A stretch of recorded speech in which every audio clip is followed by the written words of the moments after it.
Okay guys, तो अब हम नेक्स्ट ट्यूटोरियल की तरफ बढ़ते हैं। हमारा नेक्स्ट ट्यूटोरियल है tables, that is really interesting. And let's create one of the file that is 08.html. Okay, and just go there, type HTML, choose the HTML5 syntax, and then just type table. Okay, tables. Okay, save that. इसको close कर लेते हैं and आप इसको open with live server चला सकते हो, तो आपका टेबल्स दिख रहा होगा टाइटल में। ओके, नाउ सबसे बड़ा इजी तरीका है ना, आप टेबल डिव से बना सकते हो, कोई इशू नहीं है। आप डिव मल्टीपल डिव से बना सकते हो, पर ये सेमेंटिक्स नहीं है। सेमेंटिक्स मतलब जो आप एसईओ में यूज़ करते हो, जो एक्चुअली आपको प्रोवाइड किया गया है कि ये पर्टिकुलर चीज़ जो है इस पर्टिकुलर चीज़ के कंस्ट्रक्शन में यूज़ होता है। तो टेबल के कंस्ट्रक्शन में आप टेबल टैग का यूज़ करो। ओके, तो मैं सेमेंटिक वाला पहले से ही कवर कर रहा हूँ, जो लास्ट वाला कॉलम है। तो हमारे पास टेबल टैग होता है, उसमें कैप्शन होता है। Okay, and then T header होता है, head. Okay, and then T body होती है, T body, and then T foot, that is it. And उसके बाद आपके आते हैं T H and T R. तो ये सेमेंटिक आप फॉलो करो, ठीक है। तो अभी के लिए मैं इसको फॉलो नहीं करूँगा, जस्ट मैं एंड में आपको दिखाऊंगा कैसे हम अरेंज करते हैं। ओके, तो अभी मैं एक टेबल बना लेता हूँ। उसमें हमारे पास रो होती है, तो हम रो डिफ़ाइन करते हैं। कॉलम के हिसाब से चीज़ें डिफ़ाइन नहीं होती हैं। तो आपके पास मान लो कि मल्टीपल रोज है, ठीक है। आपके पास सबसे पहला है टेबल डेटा, जो आप डिफ़ाइन करते हो।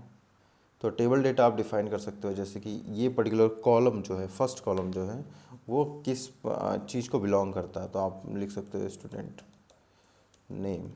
ओके, मैं एक H1 टैग दे देता हूँ, स्टूडेंट मार्क्स।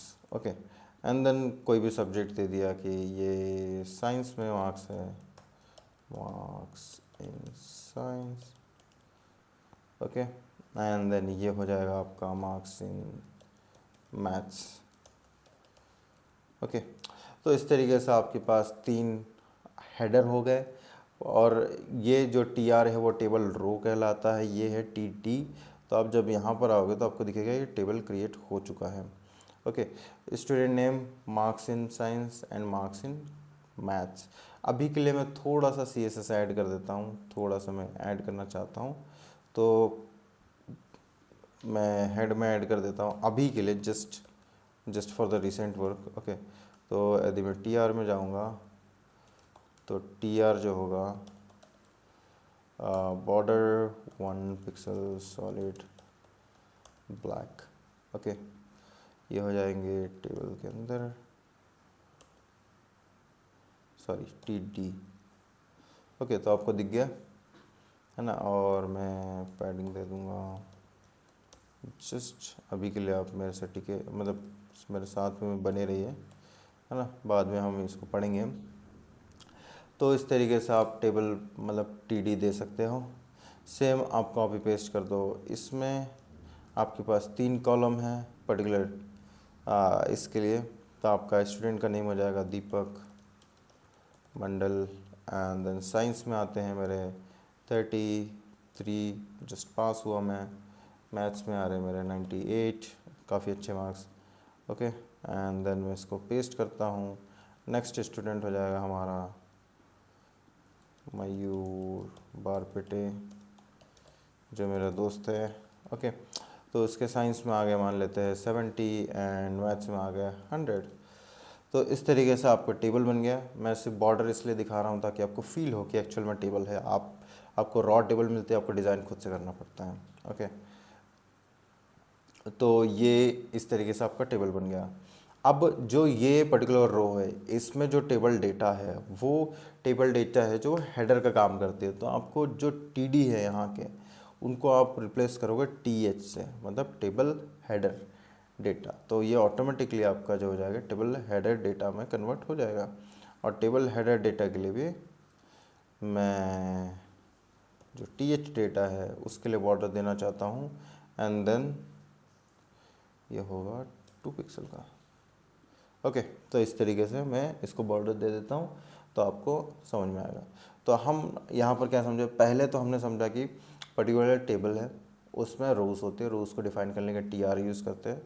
फिर टी आर में हम बताते हैं डेटा, पर्टिकुलर सेल का डेटा। तो टी डी एक सेल को डिफाइन करता है, ये रो को डिफाइन करता है, और एक एक रो एक के ऊपर एक स्टैक होता है। तो आपको दिख रहा होगा कि ये स्टूडेंट नेम जो फर्स्ट रो है, दूसरे के ऊपर स्टैक है, तीसरे के ऊपर स्टैक है, इस तरीके से स्टैक होता है। Okay, and then T D defines the cell. तो यदि आपको वो हेडर सेल है तो आप टी एच इस्तेमाल करोगे, यदि वो नॉर्मल डेटा सेल है तो आप टी डी यूज़ करोगे। तो इस तरीके से हमने डिफाइन कर दिया। अब हमारा ये टेबल के एलिमेंट सारे डिफाइन हो गए। अब आते हैं हम सेक्शन। तो ये जो कैप्शन है, ये मतलब ये टेबल डिफाइन क्या करता है, वो आप कैप्शन टैग से दोगे। ओके, तो आप बताओगे कि ये एक्चुअली डिफाइन क्या करता है। तो मार्क्स ऑफ स्टूडेंट्स, ये एक्चुअली इस चीज़ को डिफाइन करता है। तो आप उस टेबल को कैप्शन दे दोगे। तो आप कैप्शन टैग से प्रोवाइड करते हो जो टेबल के अंदर रहता है। ओके, एंड देन आप ये बताना चाह रहे हो कि अब मान लेते हैं आपके पास एक टोटल है, तो हमारा ये हो जाएगा टोटल का ग्रुप, टोटल एंड 70 प्लस 33, तो ये हो जाता है 103, सॉरी 103, या 103 होता है, 98 तो 198 होता है। ओके, तो ये एक टोटल वाला है, और इसको आप इस तरीके से दिखा सकते हो टी डी। पर आप देखोगे इसमें तीन पार्ट है। एक तो ये हेडर, ये हेड है टेबल का, जहाँ पर आप हेडर सेल्स डिफाइन कर रहे हो। टी एच हेडर सेल्स है, not header row. Okay, and then this is the body part where you have multiple rows like Deepak Mandal, Mayur Barbade, and then there is a footer. Footer is like accumulated data like total average or something else. Okay, तो इस तरीके से आप ये सारा define कर रहे हो। तो आप कैसे कर सकते हो, इनको भी अरेंज कर सकते हो। जो जो आपको सेल लगता है कि आपके हेडर है, तो आप वो टी हेड टैग्स के अंदर इंक्लूड कर सकते हो। ओके, ये आपने डन कर दिया, तो ये टी हेड हो जाएगा। इससे सेमेंटिक प्रोवाइड होता है। जो सेमेंटिक का फ़ायदा ये होता है कि ये फुल डेटा जो होता है डिस्क्रिप्शन प्रोवाइड करता है पर्टिकुलर क्रॉलर को, या पर्टिकुलर जो भी आप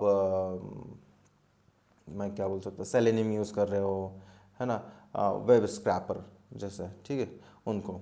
तो ये प्रोवाइड करता है। फिर आपका बॉडी कौन से पार्ट है, बॉडी में मेरे दो ये पर्टिकुलर रोस आ रहे हैं, अंदर मैं फुटर डिफाइन कर रहा हूँ। आप देख सकते हो जो पर्टिकुलर जो टेबल है हमारा, वो डिफरेंट सेक्शन में डिवाइडेड है। एक्चुअली ये हेड का काम कर रहा है, जो फर्स्ट रो है हमारा। फिर उसके बाद जितने भी रो है, लास्ट रो को छोड़कर, मतलब दो रो है, वो टेबल रोज हमारा काम कर रहा है as a table body, and then जो लास्ट रो है वो काम कर रहा है एज अ टेबल फुट। तो यदि मैं इनको डिवाइड करना चाहता हूँ सेमेंटिकली, मतलब मैं किसी वेब क्रॉलर को, किसी बॉट क्रॉलर को, गूगल बॉट क्रॉलर को बताना चाहता हूँ कि मेरा हेड क्या है, तो मैं टी हेड के अंदर जो फर्स्ट रो है मेरा, मैं उसको इंक्लूड कर दूंगा। तो इससे मुझे डेफिनेशन मिल रही है, मुझे एक वैलिड स्ट्रक्चर मिल रहा है, अदरवाइज़ इसका कोई काम नहीं है ना। तो ये एक्चुअली ग्रुपिंग के लिए इस्तेमाल होता है, वैलिड सेक्शंस की ग्रुपिंग के लिए। ओके, तो आप मेरे पास जो दो पर्टिकुलर रो है, उसके बाद टी हेड के बाद दो पर्टिकुलर रो जो है वो टी बॉडी में आएंगे, मतलब टेबल बॉडी में आएंगे। ओके, क्योंकि वो बॉडी का काम कर रहे हैं। एंड देन लास्ट जो है हमारा एवरेज और टोटल समेशन जो कॉलम है, मतलब रो है, वो टू टेबल फुट में आएंगे। इस तरीके से ये सारा का सारा जो प्रोसेस है, मतलब सेमेंटिक डिफाइन होता है। इससे फ़ायदा ये मिलता है कि हम सारी चीज़ें कवर कर सकते हैं, मतलब उसको हम बता सकते हैं, हम स्ट्रक्चरिंग कर सकते हैं, ग्रुपिंग कर सकते हैं according to their like their function, है ना। इसका फंक्शन क्या है, इसका काम क्या है, ये हेडर का काम करता है, हेडर टेबल का, ये बॉडी है टोटल टेबल की, and then there is a foot of the particular table with the total or average value of this entire table. Okay, and then there like आपके पास multiple column attribute है, मतलब आपके पास attributes है, आप column span कर सकते हो। आप किसी पर्टिकुलर कॉलम को चाहते हो कि ये सिंगल सेल की जगह डबल सेल का विड्थ गेन करें। ओके, तो मैं इसको रिमूव कर देता हूँ। ओके, तो आप चाहते हो कि दीपक मंडल जो हमारा टेबल है, वो मतलब जो सेल है वो स्पैन हो जाए, वो पर्टिकुलर दो कॉलम की तरफ स्पैन हो जाए। तो आप देखोगे इस पर्टिकुलर सेल ने दो कॉलम की विड्थ घेर रखी है, है ना। तो इस तरीके से आप रो स्पैन करोगे तो ऑटोमेटिकली ये दो पर्टिकुलर रो के स्पैन को घेर लेगा। तो row span and column span इस तरीके से काम करते हैं। And then there is scope. तो आप स्कोप बताते हो कि इस जैसे स्कोप हम particularly headers and left side headers और like horizontal headers and vertical headers को बताते हैं। ओके, हमारे पास अभी वर्टिकल हेडर्स है पर्टिकुलर कॉलम के लिए, तो हम बताते हैं कि इस पर्टिकुलर सेल का जो स्कोप है वो कॉलम है, तो ये पर्टिकुलर सेल ये पूरे कॉलम को डिफाइन करता है। तो student name defines this particular entire column, so that is why we provide the scope. तो आप स्कोप इस तरीके से प्रोवाइड कर सकते हो जिससे पता चल जाएगा कि उसका स्कोप क्या है, वो पर्टिकुलर जो कॉलम है वो कितने मतलब उस पर्टिकुलर कॉलम को डिफाइन करता है या वो पर्टिकुलर रो को डिफाइन करता है। ओके, एंड देन हेडर्स मैं पहले डिस्क्राइब कर चुका हूँ किस तरीके से आप हेडर्स ले सकते हो। And that is all in tables and we can work more with the styling. So अभी मेरे हिसाब से इतना काफ़ी है। एंड अभी HTML is like more like structure, तो हम ज़्यादा से ज़्यादा डिज़ाइन जैसे फुल स्ट्रक्चर गेन नहीं कर सकते हैं विदाउट एनी डिज़ाइन। सो हमें CSS की तरफ मूव करनी पड़ेगी। तो आप प्लीज़ आई बटन चेक करते रहना, सब्सक्राइब कर लो, लाइक कर दो ताकि आपको नोटिफिकेशन आ जाए।